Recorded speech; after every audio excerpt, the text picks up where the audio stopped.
Good morning student, मैं जितेंद्र कुमार आदेश ITI के YouTube channel पर आपका स्वागत करता हूँ। आज मैं बात करता हूँ डीसी मोटर। डीसी मोटर क्या होता है? मोटर वैद्युतिक ऊर्जा को यांत्रिक ऊर्जा में परिवर्तित करने वाली मशीन मोटर कहलाती है।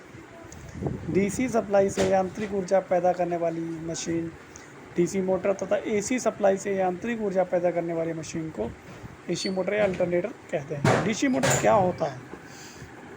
ये विद्युत चुंबकीय खिंचाव यानी कि इलेक्ट्रोमैग्नेटिक ड्रैग के सिद्धांत पर कार्य करती है। इस सिद्धांत के अनुसार जब किसी धारावाही चालक को चुंबकीय क्षेत्र में रखा जाता है तो उस पर एक घुमाव बल यानी कि टॉर्क कार्य करता है।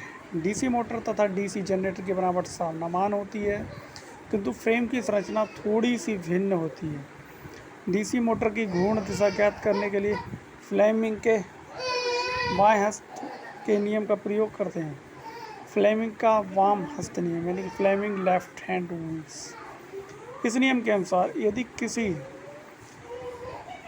बाएं हाथ की प्रथम दो उंगलियां तथा अंगूठे को परस्पर समकोण बनाते हुए इस प्रकार फहराया जाए कि पहली उंगली चुंबकीय क्षेत्र की दिशा और बीच की उंगली दूसरी उंगली चालक में विद्युत धारा की दिशा को इंगित करे तो अंगूठा चालक की घुमाव की दिशा को इंगित करेगा। डीसी मोटर के मुख्य भाग। बॉडी मशीन के बाह्य भाग को बॉडी का योग कहते हैं। इसका मुख्य कार्य मोटर के आंतरिक भागों की रक्षा के साथ साथ चुंबकीय बल रेखाओं के लिए मार्ग प्रदान करना। ये कास्ट आयरन अथवा कास्ट स्टील से बनाई जाती है। फील्ड पोल इनका मुख्य कार्य चुंबकीय क्षेत्र स्थापित करना होता है। ये लैमिनेटेड कास्ट स्टील अथवा एनील्ड स्टील से बनाए जाते हैं। ये बॉडी में अंदर की तरफ से स्क्रू या रिवीट की सहायता से जुड़े होते हैं। इनकी न्यूनतम संख्या 2 तथा अधिकतम संख्या 8 होती है। आर्मेचर यह मोटर को घुमाने वाला भाग होता है जो सिलिकॉन स्टील की पत्तियों को एक साथ जोड़कर बनाया जाता है ताकि उसमें हिस्टैरिसीस क्षति तथा भंवर धारा क्षति कम हो। इसमें आर्मेचर कॉइल्स स्थापित करने के लिए स्लॉट कटे होते हैं। आर्मेचर में लैप बाइंडिंग में समांतर पथों की संख्या पोल्स की संख्या के बराबर तथा लैप वेब बाइंडिंग में 2 होती है। आर्मेचर का चित्र देख सकते हैं। द्विपरिवर्तक यानी कम्यूटेटर।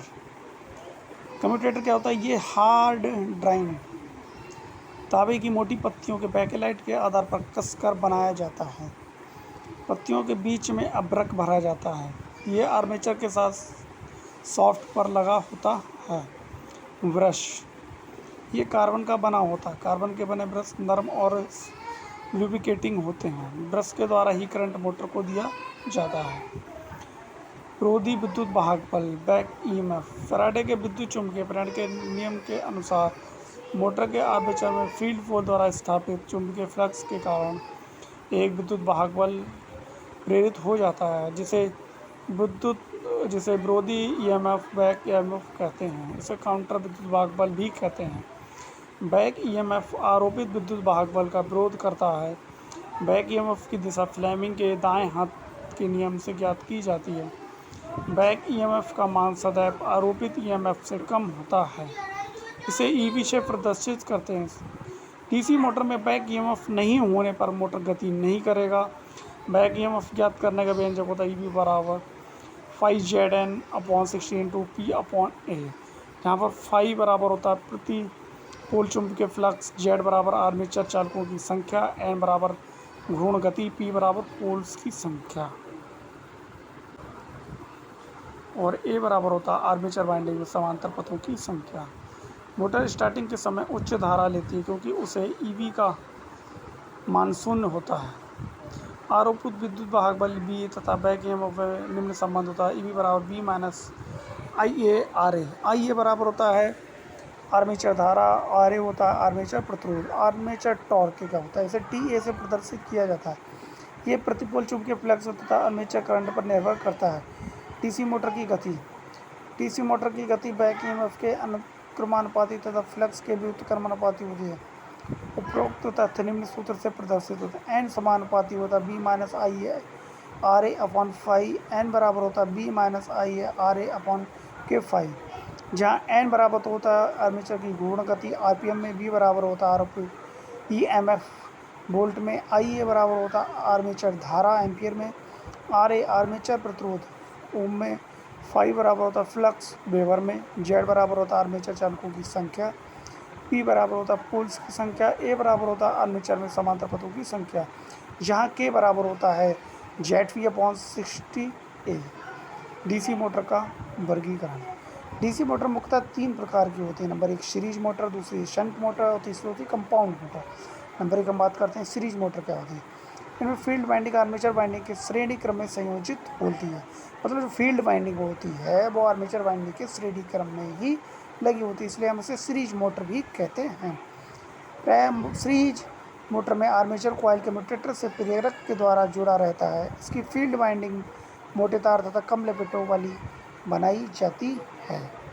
इसमें starting torque full load torque का 5 गुना तक होता है, इसलिए इसे कभी भी लोड रहित अवस्था में नहीं चलाना चाहिए, अन्यथा इसकी भयानक गति के कारण इसकी वाइंडिंग उखड़ सकती है। इसका उपयोग रेल इंजन, क्रेन, ट्रैक्शन कार्य आदि में किया जाता है। यदि किसी कार्यरत डीसी सीरीज मोटर की फील्ड वाइंडिंग अचानक ओपन सर्किट हो जाए तो मोटर रुक जाएगी।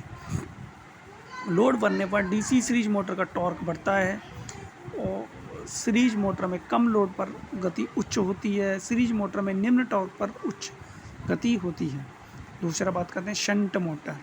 शंट मोटर में फील्ड वाइंडिंग आर्मेचर तथा सप्लाई स्रोत के समांतर क्रम में संयोजित होती है। इसकी वाइंडिंग पतले तार तथा अधिक लपेटों वाली बनाई जाती है। इसकी starting torque full load torque का लगभग 1.5 गुना होता है। इसमें फील्ड फ्लक्स का मान लगभग स्थिर रहता है। इसमें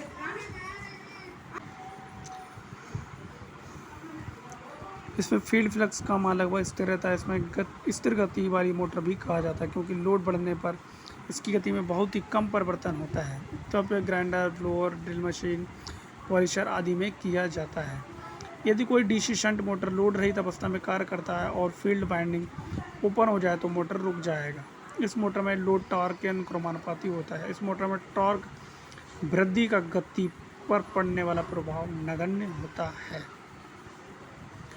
धन्यवाद। आज के लिए इतना ही। कल हम बात करेंगे कंपाउंड मोटर क्या होता है।